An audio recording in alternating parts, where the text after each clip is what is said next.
Hello, friends. This is Dave Hurwitz, executive editor at ClassicsToday.com, here with a review of this. Looked very, very intriguing. It's Mahler's Symphony No. 10 in the version arranged by Wilhelm Mengelberg and Cornelis Dopper, who was really quite a good composer, by the way. He wrote some lovely symphonies. A couple of them are on Chandos, if you're curious. And in Holland in the 1920s. And then the Shostakovich 10th Symphony, all conducted by Jaap van Zweden at the Hong Kong Philharmonic Orchestra. That's where he's helming. And, well, it's a mixed bag, as you might expect. The Mahler is interesting. It really is. I mean, first of all, this is an 81-minute CD. This is serious stuff.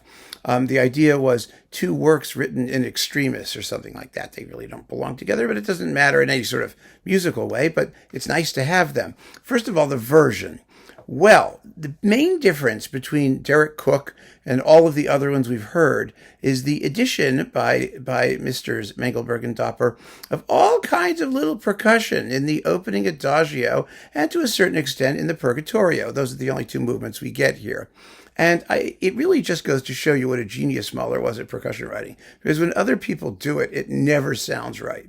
And there are some good moments. There are a couple timpani rolls, a bass drum here, a little something here or there. But basically, I mean, a bass drum is a deadly weapon in the hands of these people. I mean, they're just all these thuds and thumps that just don't make any sense whatsoever. It's absolutely ridiculous. The tempi are very fluid, and I like the tempo choices. I mean, the whole thing takes the Adagio 24 minutes and 44 seconds, which is plenty long. And it's a very, very beautiful performance. I enjoyed the performance as such. Some of the extra scoring and stuff, well, yeah. And then in the Purgatorio, there are some real oddities. I mean, there's a root. You know what a root is? A ruta in German. It's a bundle of sticks. You hit the bass drum case with it, and it goes click, click, click. It's like in the second symphony, in the scherzo, ba-dum, chick, chick, chick, chick, chick, chick, like that, right? Well, here it's like all over the place.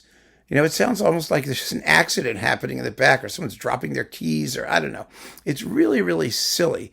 And the same thing with like triangle parts that pop out of nowhere, and bass drums that go thumpity, thumpity, thump. In the middle interlude, do do do do do do do thump, do do do do do thump. I mean, why? What's it doing? It doesn't work, but it's not Mahler. But the bottom line is that the performance is quite good, and I think the addition's interesting. And people who are fans of the Mahler 10th are going to want to hear it. I enjoyed hearing it. Now, the Shostakovich 10th. Let's get to the nitty-gritty. The opening movement of the Shostakovich 10th is marked moderato, and so many performances take it adagio molto. This is a genuine moderato, and it works wonderfully well. It really does. I mean, the piece flows. It's exciting. It's marvelous. I loved it. Then we get to the Stalin scherzo, the second movement, Evil Run Amok. Oh, no. I knew it. It's so easy to do that movement well. You just play the living crap out of it. That's it. As fast as you can, as loud as you can, and you're in business. This is too slow, too heavy, and at the first big climax, what does he use? Suspended cymbals or something? I don't know. But they come and go. The cymbals are all wrong. I mean, da da da da da da da da crash, da da da dum crash, da da da dum crash, like that. It's supposed to go. And here it's like da da da da da da da da da da da da da da da da da shut da da da da shut. No, it's all under tempo and just not violent enough. Really, really not. Now the third movement, well, it's okay. It's fine. It's really perfectly fine. But the finale, the finale. Well, it starts out darkly and it just doesn't perk up enough. I mean, this finale has to sound giddy. I mean, that's the point, right? Stalin's dead. Shostakovich is dancing his, on his grave, sort of, with his motive, do do do do do do do do do do do do do do like that at the end, and it's just too measured.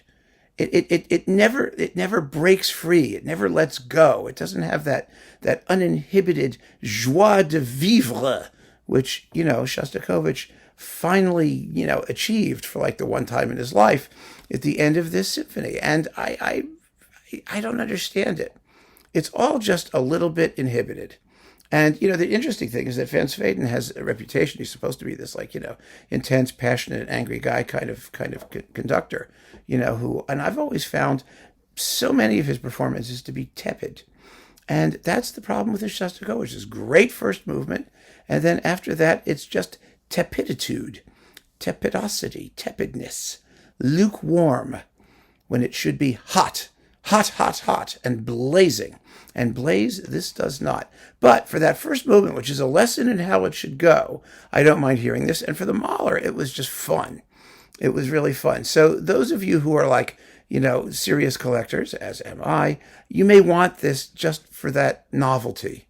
In terms of competitiveness, well, the Mahler is sui generis. The Shostakovich, no. I mean, there are many better performances available.